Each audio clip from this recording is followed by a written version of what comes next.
If you asked an adult if they consider video games art, they'd probably laugh at you and consider the question nonsensical. However, as technology increases, so is the many possibilities to take video games from pixelated classics like Pac-Man into incredible, immersive pieces of interactive storytelling such as games like The Last of Us, all games made by Telltale Games, and other AAA titles of incredible stories. Now it's time for the question, what makes a story interesting? Is it the lore, the conflict, the setting? While all of those things are vital to crafting a good story, the main part of the story is the characters and what influence they have on the overall plot.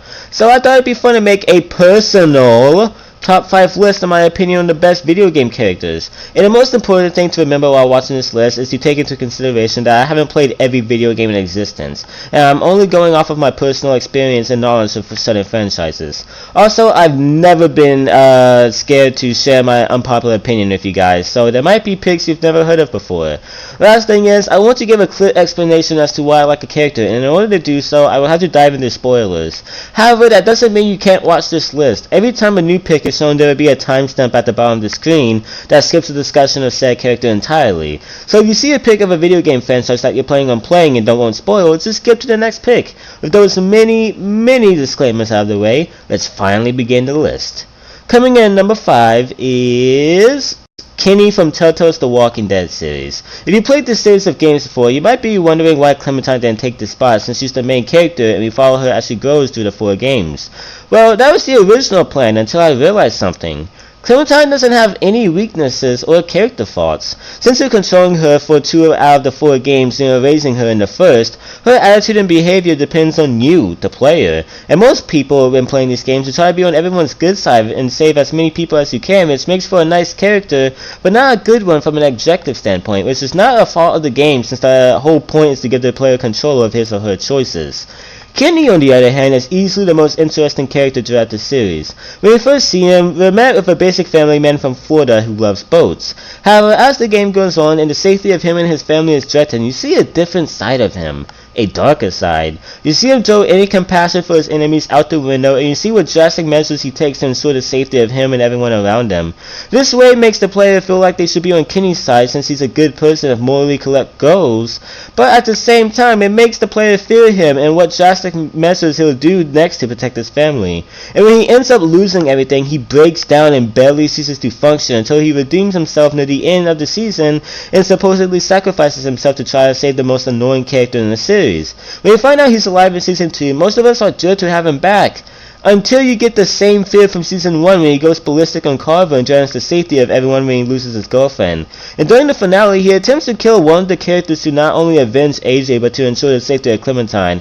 Honestly, this situation right here, well, at least from my perspective, I was on Kenny's side in this finale, but it just shows how aggressive he is as a person. And at the end of the day, Kenny is a broken man who fights desperately to keep his loved ones safe by going ballistic, but fails every time and loses everything to the apocalypse. And that makes Kenny a sympathetic and compelling character, getting him the number 5 spot. Coming in at number 4 is Edward Richtofen from Call of Duty Zombies. It's a major injustice that not too many people follow the lore of Call of Duty Zombies since there's so many story gems throughout the series. One of those gems being the character of Richtofen. Richtofen is a simple character of simple goals. All he wants is to make scientific discoveries, and he tries to complete this by joining a facility called Group 925.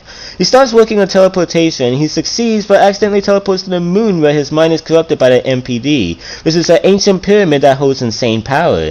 He becomes obsessed with studying the MPD, and in order to continue his research, he tries to get rid of the leader of the facility by teleporting him and his daughter, Samantha, to a random location. But Samantha ends up on the moon base where she gains access to the corrupted MPD and begins to control all zombies who exist in the story. In order to defeat Samantha and steal the power for himself to rule the universe, he takes his brainwashed allies to a series of locations where they fight off hordes of zombies.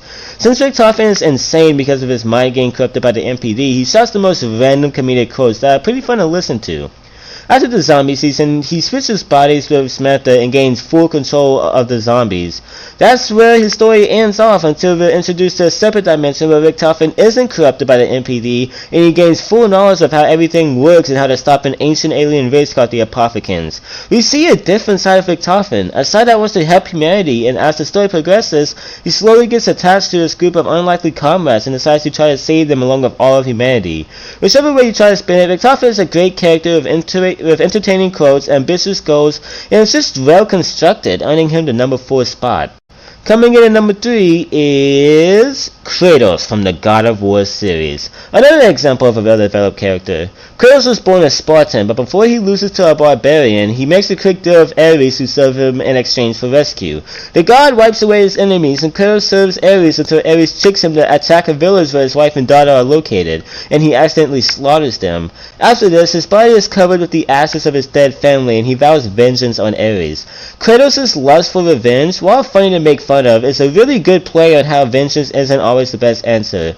We learn this when he expands his list of gods to kill freaking all of them, and he ends up destroying Olympus. At this point, Kratos now sees how foolish he was, and what he's done will haunt him for the rest of his life. Not only is this a beautiful theme, but an efficient way to adding depth to a character who most people just consider as nothing more than a raging powerhouse. We even see a more wise and mature version of him in the new God of War, who struggles to teach his son the same principles he was never taught, so he doesn't go down the same destructive path.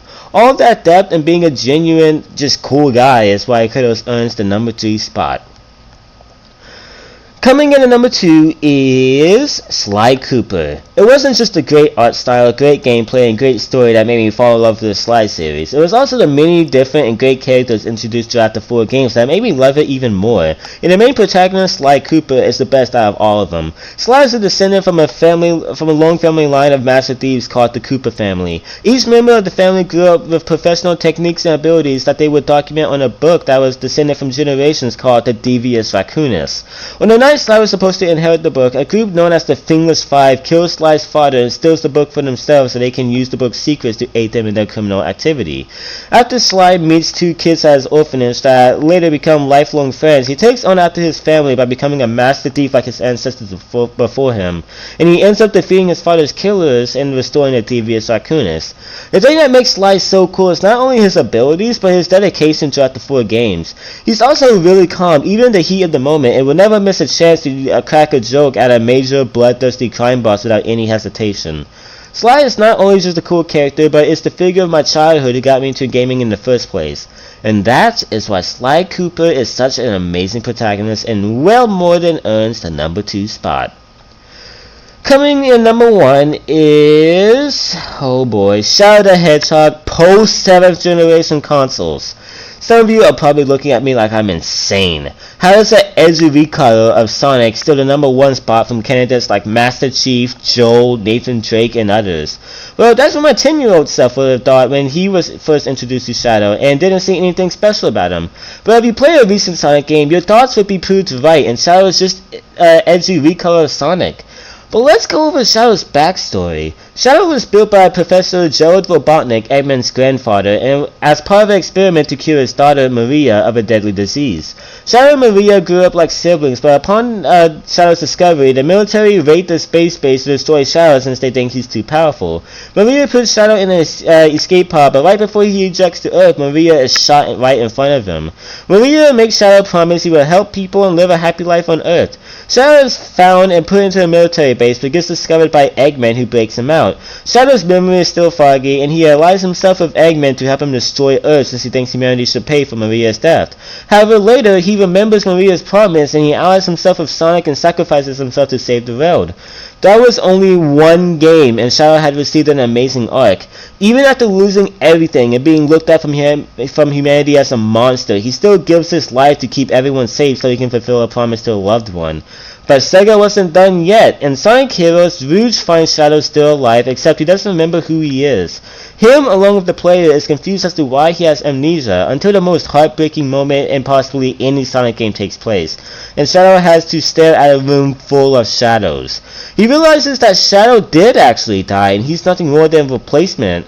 However, Shadow does one of the manliest things I've seen any video game character do, and he accepts his identity as Shadow, despite knowing he's nothing more than a clone. What if you found out you were just a copy of someone who already existed, and you weren't anything but an android taking their place?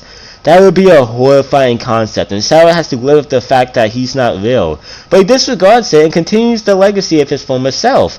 That is amazing! We even get another great arc in Sonic 06 where we see him as a full-on soldier working for the military. Not only is he working for the military, but he's working for the same military that was responsible for killing Maria.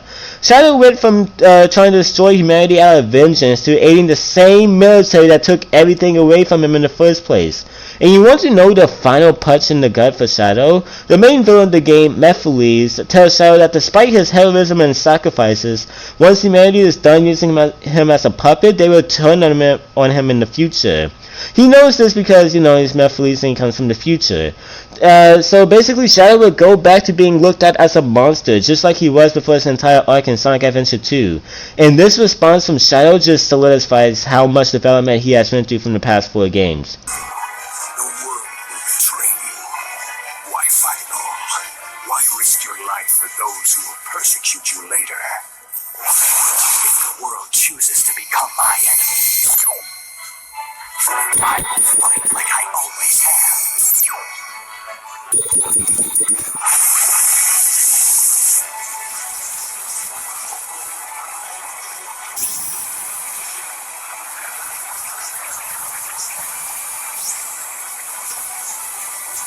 Number 1? Yep, number one. But yeah, guys, that was my top picks for the greatest video game characters. I'm really curious to see what you guys' favorite video game characters are. Make sure to comment your own list down below. Anyways, I hope you guys have enjoyed this video. If you have, then please like and subscribe. And as always, I will see you guys next time. Peace, everyone.